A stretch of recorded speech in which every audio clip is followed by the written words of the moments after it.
Kat mana? Bila?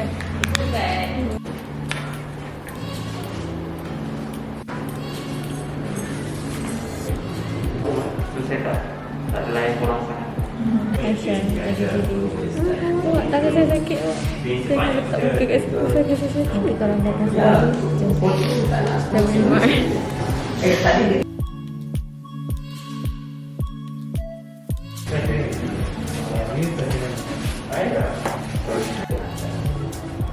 That's why that time I can't get into the hotel also. The moment memang high flex and EDM.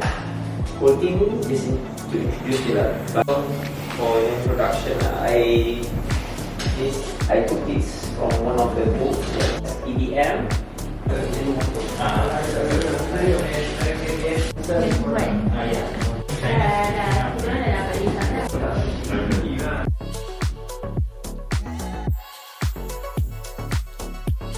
Offers you a complete range of fiber and metal posing the direct technique. Let's start by looking at two parapost fiber posts, fiber lux and taper lux. Both fiber lux and taper lux have a rounded Not the same because it's still like titanium and all. But of course, titanium and metal is different. Memang metal. So, paling pun aku rasa.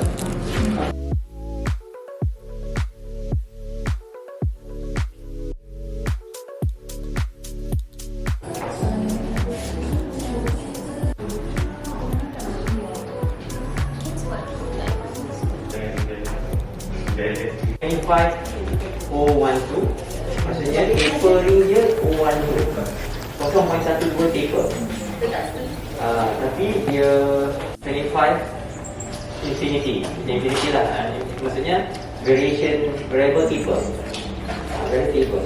So now if you straight canal, you can start straight. If it's straight canal, you can start straight. Which is fine. Tapi still you need to have super loose. 10, 15. Okay. Kalau ada ke? Ada. Orang ada ke? Siapa nak ke?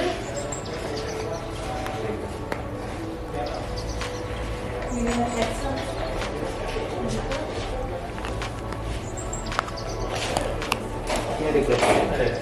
About the motor? Nampak sebelum I start anything, I need to understand the behavior dulu. Sunny kan saya tak nak pakai, so saya tak apa kena. So in order to turn it on, doktor kena press button ni. Okay, just press for a while and then you turn on. Dia kan ada lambang sunny kat bawah. Sunny. Ya, semua nak turn on lah. The program is 04 and then here it says the endo M and FX locator. Then dia ada bracket kan, maksudnya locator. So you can just ignore that part lah.